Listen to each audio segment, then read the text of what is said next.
I want you to imagine something for a second. You're one of the best fighter pilots in the world, scrambling to defend your nation's capital. You get up in the sky and you see something that completely violates every rule of aerial warfare you've ever known. For the legendary Japanese ace Saburo Sakai, that moment, that feeling, was just 3 words. This cannot be happening. So what was this impossible sight? Well, on April 7, 1945, high above Tokyo, Sakai and his fellow pilots were staring at swarms of American single-engine fighters. And here's the thing, these planes weren't from aircraft carriers. They had flown from an island base over 700 miles away, a feat that Japanese intelligence considered pure fantasy. This is the story of the airplane that made that fantasy a terrifying reality, the P-51 Mustang. You see, by 1945, Japan's military planners were pretty confident their home islands were a fortress. Yeah, the big B-29 bombers could reach them, sure, but they were vulnerable without protection. And the one thing that could protect them, long-range, single-engine fighter escorts, was thought to be completely impossible. The vastness of the Pacific Ocean was Japan's greatest shield. Let that number sink in. 750 miles. That's the one-way distance from the closest American base, Iwo Jima, to Tokyo. That meant a 1,500-mile round trip, almost all of it over the cold, unforgiving Pacific. For a single-engine fighter in that era, that might as well have been a trip to the moon. So, to bridge that massive 750-mile gap, the Americans needed a launch pad. They needed Iwo Jima. And this tiny piece of volcanic rock, captured at the staggering cost of over 6,800 American lives, wasn't just some island. It was the key. It was the unsinkable aircraft carrier that would finally unlock the skies over Japan. Okay, so the problem was immense, this tyranny of distance, as they called it. But American planners had an answer up their sleeve. A technological game-changer they were betting could make that 1,500-mile round trip possible. And here it is, the P-51D Mustang. The numbers on the screen tell the whole story. It wasn't just a little bit better than Japan's famous Zero, it was in a whole different league. We're talking a nearly 90-mile-per-hour speed advantage, a way more powerful engine, and just devastating firepower. But the most important number is right there at the bottom, range. Which leads to the big question, right? How on earth did they do it? How did a fighter built for the shorter distances of Europe suddenly get the legs to cross a massive ocean? This was the puzzle that stumped Japanese intelligence and gave their pilots a really dangerous false sense of security. The answer was so simple, it was brilliant. External drop tanks. Really, just think of them as disposable gas cans bolted to the wings. The Mustang would fly for hours on that external fuel. Then, just before a fight, the pilot would hit a switch, drop the empty tanks, and instantly turn his long-haul cruiser into a sleek, high-performance killing machine. And get this is the detail that truly shows the mind-boggling scale of American industrial power. The cost to manufacture one of these mission-critical, war-changing drop tanks was about $15. For the price of just one fighter plane, the US could give a whole squadron enough drop tanks to operate for months. Japan had absolutely nothing that could compete with. So they had the planes, they had the base, they had the tech. All that theory was now about to become a terrifying new reality. On April 7, 1945, the impossible mission launched. This timeline gives you a sense of just how epic these missions were. We're talking a full 8-hour day, almost all of it spent in a cramped cockpit over empty ocean.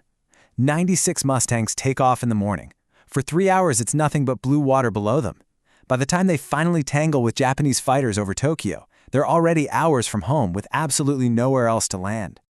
Okay, let's jump back into Saburo Sakai's cockpit. This guy is an elite of the elite, a veteran with 64 kills to his name. When the scramble order comes, he's confident. He thinks he's going up against Hellcats or Corsairs from a nearby American carrier. Tough planes for sure, but familiar. He has no idea that his entire world is about to be turned upside down.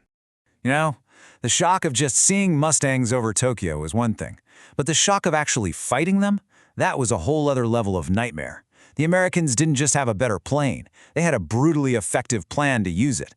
American pilots had one golden rule drilled into them. Whatever you do not get into a slow, turning dogfight with a Zero. That was the one area where the Zero could still win.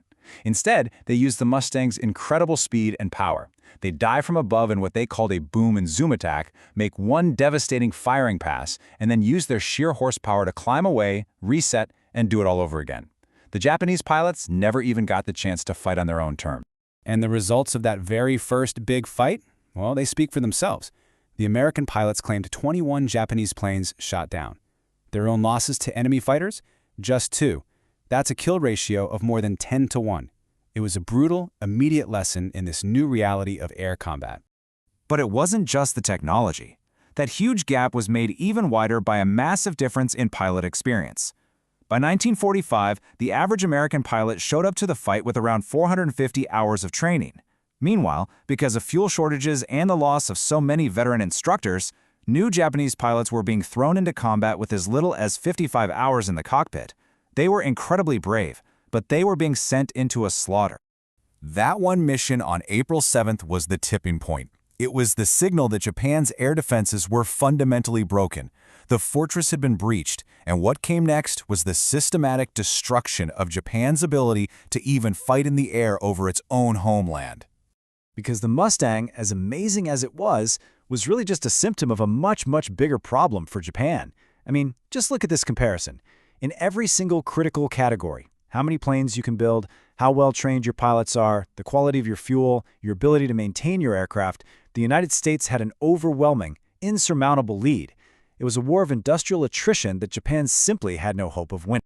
But we have to remember, even with the best plane in the sky, these missions were unbelievably dangerous. The single deadliest day for the Mustang pilots based on Iwo Jima didn't come from Japanese fighters. It came from a massive storm front. On what they called Black Friday, 27 planes and their pilots were lost to weather alone. That 8-hour flight over the empty Pacific was an enemy all on its own. And this brings us right back to Saburo Sakai. After that first encounter, he wrote this in his diary.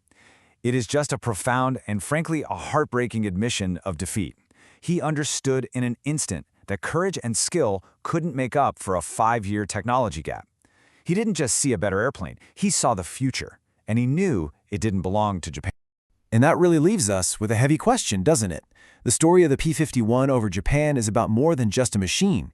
It's about that moment in a war when the gap between two sides becomes a chasm. And it makes you wonder, at what point does technological and industrial power become so absolute, so overwhelming, that the will to fight, the courage of the individual soldier on the other side, just tragically stops mattering?